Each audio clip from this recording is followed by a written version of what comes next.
Welcome back to the channel. Today, we were actually discussing accountability and what keeps you accountable and ways to keep yourself accountable. We discussed this. I'm going to let the footage roll from tonight. Tonight was chest and back, and put some overlay of our workout in here while we talk about that. Speaking of accountability, I think a lot of people fall off. Okay, again, I'm not going to speak on other people's behalf. I'm going to speak on my behalf because I can't speak for others. Me personally, it's easy for me to keep myself accountable regardless. If I have a goal, I'm driven. Nothing's going to break me. I'm going to follow all the way through. If I don't have a set goal or a set date or a very specific reason why I'm doing it, my accountability kind of goes out the window. So if I have a very, like I said, specific goal-driven pursuit, accountability is a non-issue. A lot of people, again, let me refrain from saying that. Myself personally, things that can keep me accountable is, like I said, having an end date, having an actual goal, and then a lot of people, I know I just said that, but have to pay trainers. They pay personal trainers for programs and diets because that keeps them accountable, because now you're financially invested into it. And since you're paying someone money for their time and their knowledge, it's more than likely going to keep you on your diet and your training, because it's like, why did I just pay this person all this money if I'm not going to follow their advice and do it?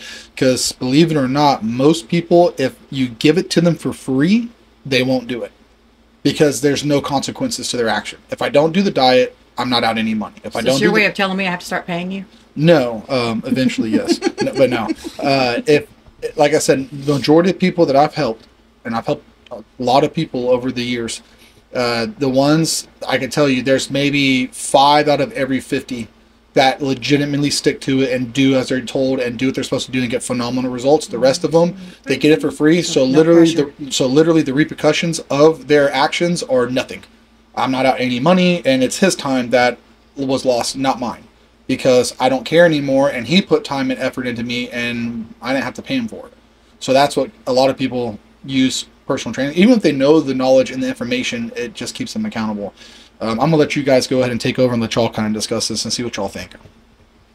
I wanted to talk about my weekend a little bit, being my first weekend in my new routine, if you will. I got a little thrown off Friday night. I didn't know I wasn't going to be home until midnight, so I didn't have my typical 9 p.m. meal. I ate super late.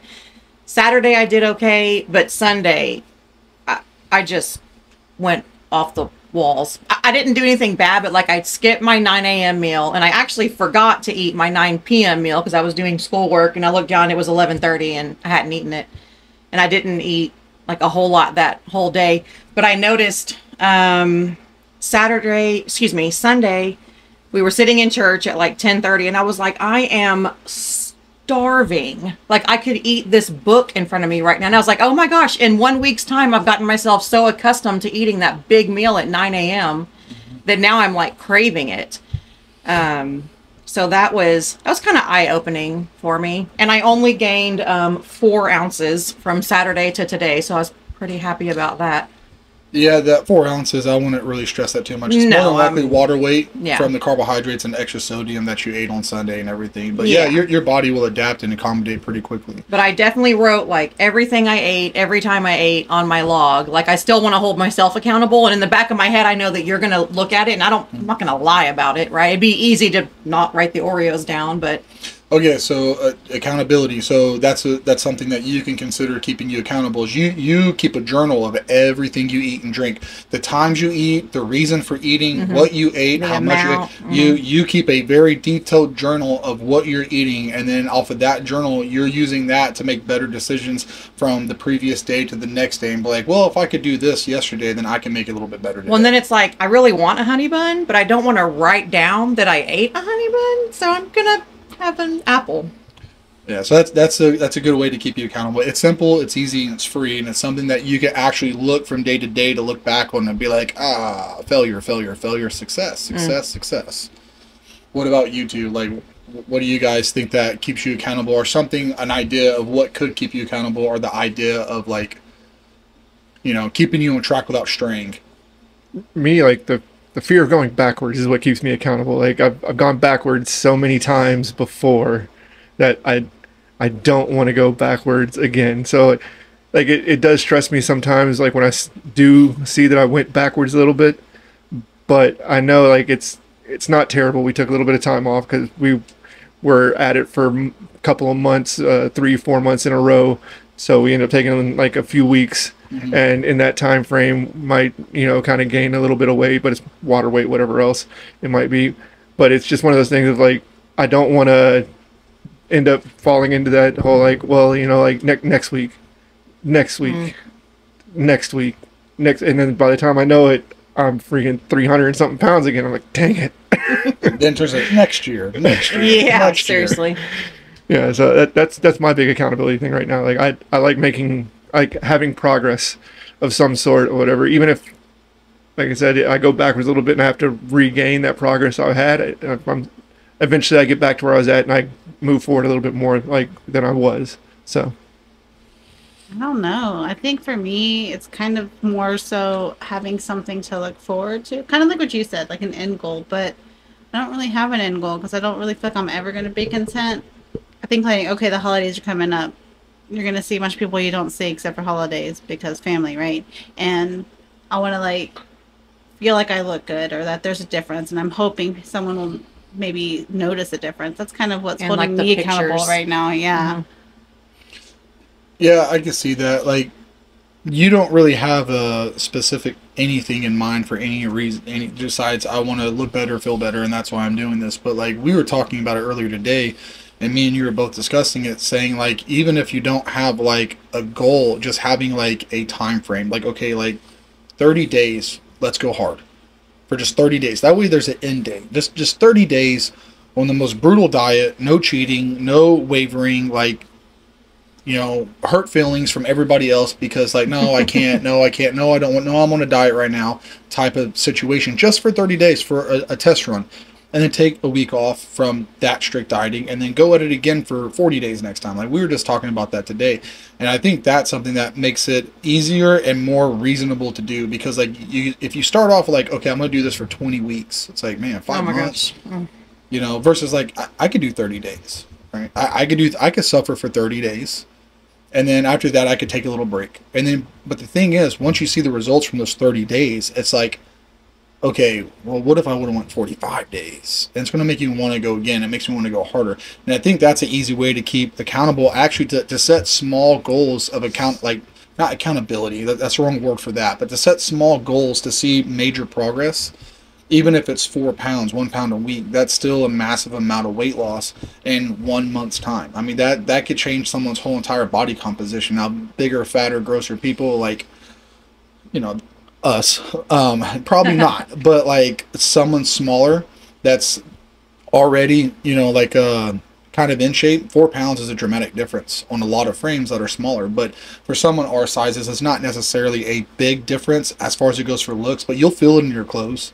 You'll feel it when you're bending and twisting and moving. Like you will feel that 4 pounds come off of you. You may not see it, but you will definitely feel it. I'll be able to like paint my toenails myself again.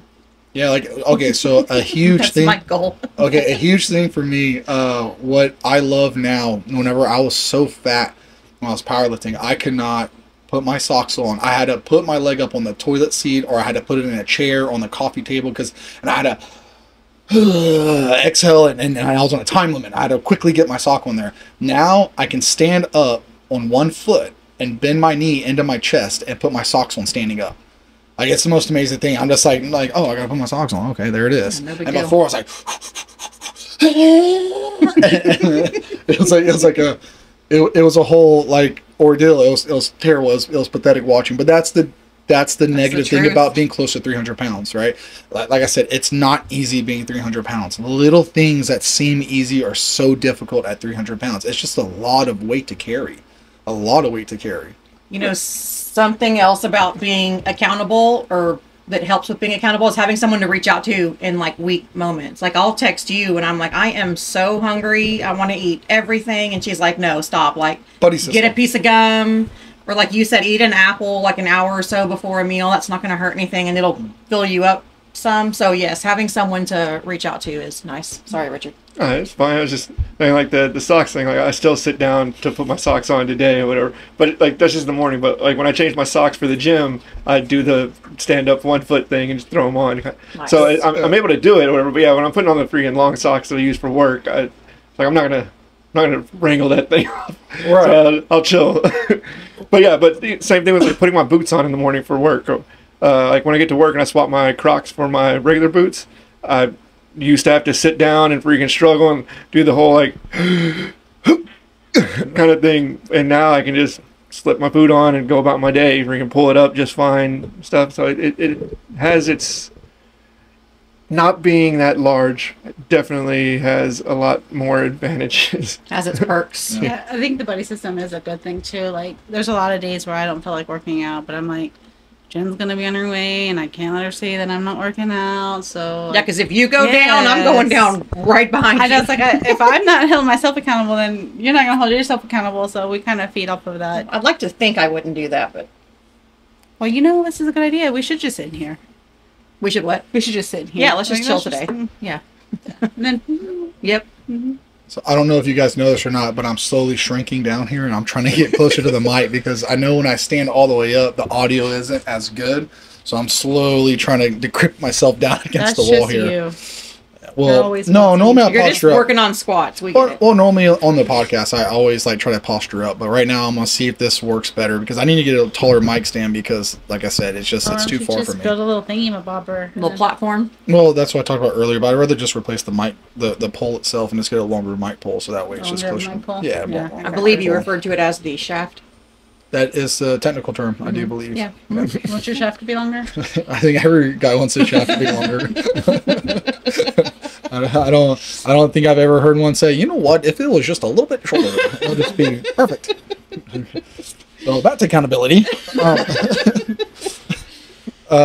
Hiring a trainer, having a buddy system works just as good as I think having as a trainer, if not better. If you have someone, it's kind of like a sponsor for like AA or anger management and stuff like that, and having someone there to talk you down. And like when I help a lot of people, I give them my number and I tell them, listen, if you're feeling any cravings, you're feeling any kind of way at all, like for some reason, if you're overly sad, if you're a stress eater, if you're a depressed eater, a happy eater, a celebrate eater, and you're having a moment where like, I should eat because of whatever, call me. Call me. You've never given me your number for the record. That's true, but you have Julia's number, and she's your buddy. So, and then she just goes through me. And my biggest method for all of it is just being awesome all the time. So That's true, that too. works Well, out. I'm calling you a whole lot because I like to eat when I'm tired. I like to eat when I'm bored. Yep. I Well- like to eat when I'm happy. Well, and I know that, and I know the people that are Same. sticking to it whenever I'm helping them, right? Because they're the ones that call. They're the ones that text. Whenever I don't get a single call or text message from somebody, I know, like, they're falling off, right? And sure enough, their weight always stalls and always. So, what are you eating? Nothing. What are you messing up on? Nothing. What do you? Nothing. Nothing. I'm not. And then after like they give up on the diet, like they get tired of me hounding them, pressuring them, like, listen, I know you're not doing it, okay? The scale doesn't lie. It doesn't lie. What do you do? No. And then they, well, when my dad or mom or husband or wife or whoever would cook dinner, I just have a bite every time I go in the kitchen. And it happened, I went in the kitchen a lot.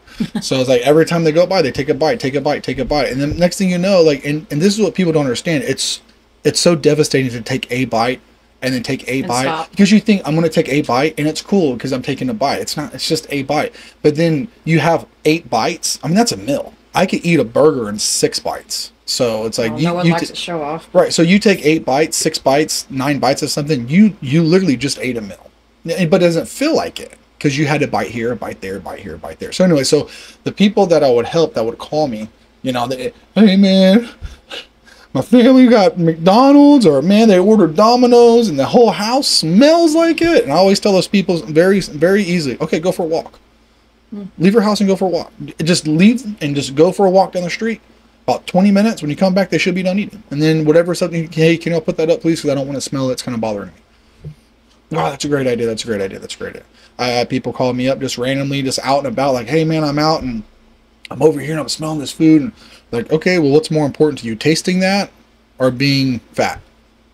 I mean, because you've tasted that for the last X amount of years of your life. You've never had to restrict yourself. Now you have to restrict yourself. So what's more important, tasting that again, which you already know what it tastes like, or sticking to your diet, losing weight, and then Afterwards, you can reward yourself and kind of eat like this again and enjoy a meal here and there like that. What's more important? Yeah, you're right. You're right. But of course, now I would use a little bit more harsh language, and I'd be a little bit more aggressive towards them because, like, when you call me, I'm not going to be sweet, butterfly kisses. So Well, I'm glad you didn't give me your yeah, phone number. listen here, sweet baby angel. Listen, it's okay. Listen, tummy tum gets a little hungry. Something. No, no, no, no. I'm mean about it because I want you to realize your consequences to your actions if you do this. It's accountability. So I'm mean, and I'm the same way to myself. I bully myself whenever I'm on a strict hard diet. Whenever I was waking up in the morning at 5 o'clock in the morning doing 40 minutes of cardio, I didn't want to wake up and do 40 minutes of cardio before work. But I tell I'd bully myself. Get up, you lazy piece of shit. Get up. Get up. What do you think it's supposed to be? You think it's supposed to be easy? You think you're supposed to have energy? You think you're going to be jumping up out of bed full of energy, ready to go? No, you're suffering because you're losing weight. It's going to be hard. It's going to suck. It's going to be miserable. You're going to be hungry. There's nothing fun about this. But the difference between you and everybody else is at the end of this, you're going to look the way you want to look, and everyone else is still just going to keep eating and living their life the way they want to live it and looking the way they want to look. They don't want what you want, so you have to suffer unlike they do. So either you could be like them and look like them, or you can suffer and get it done. So I was mean to myself about it. She, time and time again, she'd hear it and see it, and I'd vent to her and everything like that. So I'm just so hungry, and she'd keep me accountable and stuff. So she'd help me with my food and everything. And I think as parents too, that's one of the things that are hard is making food for other people. Yes. You don't get to have any of it. It's like, Yes. but I think since we've had kids like our whole entire marriage basically, it's something that's just kind of normal, like having the snacks. It's just like everyone's like, how do you do it with all these snacks? There's like, because their snacks are always there, and I guess we just come accustomed to it. Yes. Unlike you, like you said before, when you lived alone, like Yeah, it was so much easier living Oh alone. my gosh, I never yeah. bought anything. All I had to eat was what I bought to eat. Yeah. And then I had an empty pantry. Like, my pantry was exactly what I needed for my meals. And that was it. when you're on a diet and other people live in the house with you, the pantry is the devil's playground. Like it is the devil's playground. He's just in there hanging out on every box of Oreos and every bag of chips. Come play with me. Come check this out. Would you like a Dorito? The devil comes in many forms, and food is one form that he shows himself in when you're on a diet every single day. That's a temptation you have to fight. You have to fight it off I every think I'm single pretty day. good though about it. We'll see when you start your hardcore legit. I mean, I've done hardcore before for a while You have, too. but also it's been a while, and I thought I was gonna have an easier time than what I did whenever I did. I know you wouldn't. You have a lot harder of a time. For sure, you Yeah. actually do. Yeah, You really do. I get hungry and I get mad because I start feeling weak, and I don't like feeling weak when I'm hungry. As long as I See- finish eating at night, I'm fine because I'm at work all day and I'm on my computer, so I don't have a way to just go to the pantry and eat things. I have to like accommodate. Like I have to just eat when I can, my meals real quick. I don't have time to go snack, so it's easier for me. Okay, well, you work from home. Wow, you work from home too. You don't. You can relate, and anyone else watching this maybe relate. How come it seems like every single time you're not on a diet at work, no one brings any food, but the second you start a diet at work, the vendors are bringing in food, customers are bringing in food, employees are bringing. We brought tacos, we brought kolaches, we brought Donuts. pizza. We're buying pizza today. We got donuts. Hey guys, we're going to cater some fajitas today. Like why? Like y'all didn't do this in 6 months. But now I'm on a diet, and like, hey, look, Fatty over there is restricting his food. Now let's bring some in because he's not going to eat it all. Yeah, Pancake Fridays and Oh my gosh. Yeah. freaking stuff like that at work. Yeah. Donuts, those freaking Mexican breads or whatever. Oh yeah. Sweet I don't breads. even like those. Me either, but some people at work do. Oh, those are good. They're like hard. They're crumbly. It's like good. It's like eating sand. Yeah, it's not good. Not a fan. 0 stars. Okay, so something else I kind of want to touch on too. We're talking about the accountability thing, and then we talk about hurting people's feelings from being on a diet, like doing a 30-day stretch. I think whenever you're on a diet, one of the hardest things you're going to have to overcome, not only with self-temptation, but is obligation to others, right? Special events, every single holiday, every single weekend. And then when you start going on a diet, it seems like every weekend everybody wants to go out. They want to call you up. Let's go to dinner. Let's go to lunch. Hey, we're doing an event. Hey, we're barbecuing. Hey, we're doing this. Hey, we're going here. Hey, we're going there. Hey, we're doing this. It seems like it becomes like a every weekend thing, or like whatever. And it seems like when you tell them, hey, sorry, I'm on a diet. Well, you can eat one little thing, right? Mhm. It becomes a you can eat. Well, you can have. Well, I know. I've said this many times before. I know I can have that. I just don't want to right now because I'm trying to accomplish something, and whether it's just the satisfaction of being like I did it. I went X amount of time without breaking my diet, or it's like okay, I hit my goal and I hit my numbers, or I got my body image, whatever the goal is, or whatever the reason is. That's why I'm doing this. And then some people just can't understand. And it's like you just spit in their face and call their children ugly, you know, and they're like, well, are you better than me? Or you think you're better? It's like, well, I'm trying to be, you know, and that's how they take it. And like I said, it seems like there's always a lot of hurt feelings whenever you go on a diet. You'll find out when you get hard on your diet, when we start tightening up that belt, and we pull those reins back and you're on a strict diet, and then all of a sudden so and so, or oh well, my sister or my friend or that or this, and then you can't. Well, you don't have to eat like that all the time. Yeah, I know, but when I did, look at how I looked, and I'm trying not to be like that no more. So I think a big thing is letting people down. Like it's hard, especially letting down family. Like it's really hard letting down people for and it's so stupid. It's something that shouldn't even matter that much, but it's like the biggest ordeal to a lot of people. Like it hurts the most feelings for some reason. How do y'all feel about that? You know, your mom. I know your mom and dad are pretty supportive, but I also know that your mom also is not to sound shrewd or mean, but an enabler. It's like, oh, you're hungry, baby. Here's some pizza. No, I'm on a diet. I know you're hungry, right? All moms are. I don't think there's any mom out there that wants to see their kid hungry, regardless of the reason why. I think maybe mine. She ain't around. Yeah. I mean, for me, like, if something like going out or anything is happening, it's like you're the one inviting me. That's true. Like 99% of the time, because like I don't really go anywhere. So in case I didn't pick up on that, he has no life. We're his life. Yeah. Well, we've known each other for almost 30 years, so when you get to a certain point in time, you know, it's like the window for new friends kind of closes, and then you just kind of get set in your ways of like who your group is, which Jen's now in our group. I made it. She made it in. She made the cut. She's in the gym, so she's proven herself. Because when we first met Jen, she goes, well, this is my summer body. I won't ever diet or work out. I don't care what I look like. Did I really? Yeah, she said, this is my summer because we were all on a diet. We're talking about going to the river. Yeah, we were talking about going to the river. How funny. Yeah, I and don't you're remember like, that. yeah, you're like, I would never go on a diet and work out. This is my summer body. I don't care. This is what I am. Well, that accept it or was not. my summer body. Right, but now you started hanging out with us, and you're like, you know what? Maybe I shouldn't be such a fat anymore. maybe they're on to something just a little bit, or maybe I kind of want to hang out with them, and since they seem to always hang out at the club, the gym, you know, maybe I could go clubbing with them every day with the gym, you know. We're good influence. Some people go to the bar Y'all to are have such a great influence. Some people go to the bar to have drinks. We go to the bar to get gains. So there's two different kinds of bars, you know. Hopefully that looked good on camera. I don't think it did. I'm feeling a little flat right I now. liked your little joke there. Thank you. You're funny. Thank you. I appreciate it. If no one else appreciates that, I can go to sleep tonight knowing you did. So suck up. Barf. Look at jealous. a little bit. I can feel it. Good thing there's no jelly in this room. They probably eat it. I bring plenty. Yeah.